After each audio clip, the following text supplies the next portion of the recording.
मागील भागामध्ये आपण article 24 प्रोहिबिटेशन of industrial areas work for the children म्हणजेच 14 वर्षाच्या कमी वयातील मुलांना त्या ठिकाणी कारखान्यामध्ये काम करण्यास बंदी, तिथपर्यंत आपण त्या ठिकाणी बघितलं.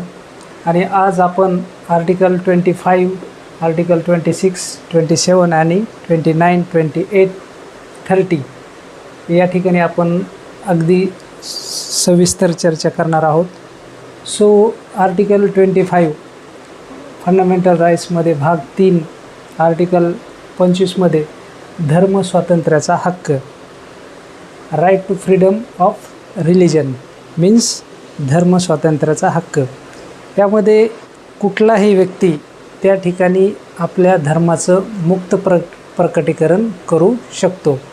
म्हणजे एखादा विशिष्ट धर्माचं प्रकटीकरण करण्याचा हक्क त्या ठिकाणी त्या व्यक्तीला देण्यात आलेला आहे. कुठल्या अगेन्स्ट आर्टिकल 25. एखादा मुस्लिम व्यक्ती त्याच्या स्वतःच्या धर्माचं प्रकटीकरण प्रचार करू शकतो. अर्थातच हिंदू, मुस्लिम, शीख, ईसाई, पारसी अदरवाईज सर्वांना त्या ठिकाणी धर्माचं मुक्त प्रकटीकरण करण्याचा अधिकार संविधानाने दिलेला आहे. आर्टिकल 26 धार्मिक व्यवहाराचे व्यवस्थापन करण्याचे स्वातंत्र्य, फ्रीडम टू मॅनेज रिलिजन, धार्मिक आणि धर्मदायी प्रयोजनाकरिता त्या ठिकाणी संस्था स्थापन करण्याचा अधिकार आर्टिकल 26 देण्यात आलेला आहे. सो त्यानंतर आहे आर्टिकल 27 एखाद्या विशिष्ट धर्माच्या संवर्धनासाठी कर देण्याबाबतचे स्वातंत्र्य. एखाद्या विशिष्ट धर्माबाबत, सपोज आता हिंदू धर्म आहे, मुस्लिम धर्म आहे, की एखाद्या विशिष्ट धर्मालाच कर किंवा टॅक्स देण्याचे स्वातंत्र्य. म्हणजे त्यावर कुठलंही बंदी घालता येणार नाही की मला एका अमुक धर्मालाच टॅक्स द्यायला लागेल किंवा एखाद्या विशिष्ट धर्मालाच टॅक्स द्यायला लागेल, अशी कुठलीही त्या ठिकाणी बंदी नाही आहे. सो त्यानंतर आर्टिकल 28 विशिष्ट शैक्षणिक संस्थांमध्ये धार्मिक शिक्षणासाठी उपस्थित राहण्याबाबतचे स्वातंत्र्य. आता ज्या ठिकाणी शासनाने गव्हर्मेंट ज्या ठिकाणी कुठल्याही संस्थांमध्ये सरकारी योजनामधून त्या ठिकाणी संस्था चालवते, त्या ठिकाणी कुठल्याही एका धर्माचे त्या ठिकाणी शिक्षण घेतले जाणार नाही, कुठल्याही एका धर्माचे, विशिष्ट धर्माचे. सो त्यानंतर आहे आर्टिकल 29 प्रत्येक भागामध्ये भाषा, लिपी, त्यांची संस्कृती जपण्याचा त्या ठिकाणी त्यांना अधिकार देण्यात आलेला आहे. आर्टिकल 30 शैक्षणिक संस्था स्थापन करण्याचे आणि प्रशासन चालवण्याचे अधिकार. आता यामध्ये आर्टिकल 30मध्ये शैक्षणिक संस्था ही मायनॉरिटी म्हणजे विशिष्ट अशी अल्पसंख्याक गट, अल्पसंख्याक जमात त्यांना त्या ठिकाणी आर्टिकल 30 शैक्षणिक संस्था स्थापन करण्याचा. भारतीय संविधानातील फंडामेंटल राईट्स या भागामध्ये आपण अत्यंत महत्त्वाचे आर्टिकल 32, आर्टिकल 32 संविधानिक उपाययोजना, right to constitutional rights remedies. So article 32नुसार मूलभूत हक्कामध्ये जे काय राईट्स आहेत व्यक्तींना दिलेले, त्याचे जर उल्लंघन झाले तर आर्टिकल 32नुसार आपण थेट सर्वोच्च न्यायालयामध्ये त्या ठिकाणी हक्काची दाद मागण्यासाठी जे उल्लंघन झालेत अशा हक्कांची दाद मागण्यासाठी त्या ठिकाणी थेट सर्वोच्च न्यायालयामध्ये आपण जाऊ शकतो. संविधानात मूलभूत हक्कांसाठी अत्यंत महत्त्वाचे हे आर्टिकल आहे आर्टिकल 32. सर्वोच्च न्यायालयात जाण्याचे अधिकार आहेच. सो यानंतर संसद इतर कोणत्याही न्यायालयात निर्देश, आदेश आणि प्राधिलेख जारी करण्याचा अधिकार देऊ शकते. शिवाय सर्वोच्च न्यायालयाच्या, म्हणजे सर्वोच्च न्यायालयाला आदेश आणि प्राधिलेख निर्देश हे संसदेला पार्लमेंटला देता येणार नाही. सर्वोच्च न्यायालय प्रदान केलेले वरील अधिकारांना बगल देता येणार नाही. म्हणजे आता यामध्ये प्राधिलेख आणि निर्देश हे जे अधिकार आहे, उच्च न्यायालय आर्टिकल 26 आणि सर्वोच्च न्यायालय आर्टिकल 32 यांना हे अधिकार ह्या आर्टिकलनुसार देण्यात आलेले आहेत.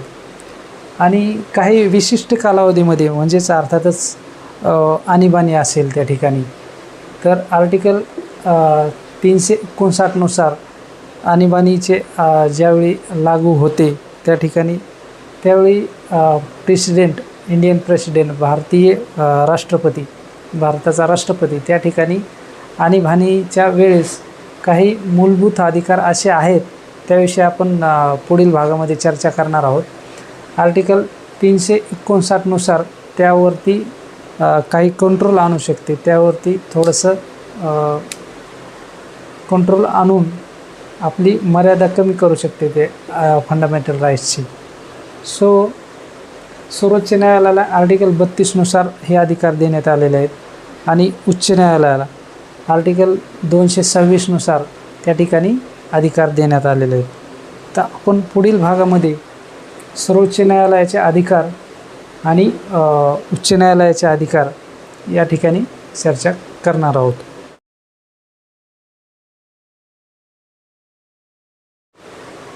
प्राधिलेख, प्रकार आणि व्याप्ती, रिट्स, टाइप्स अँड स्कोप.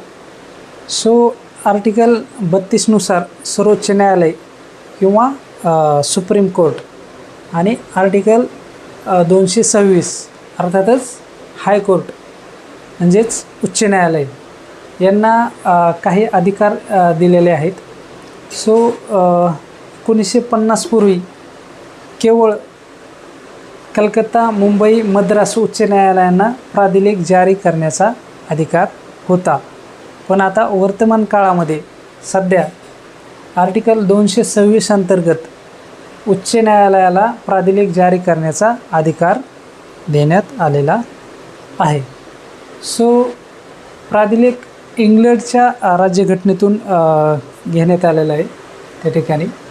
आणि इंग्लंडमध्ये त्यांना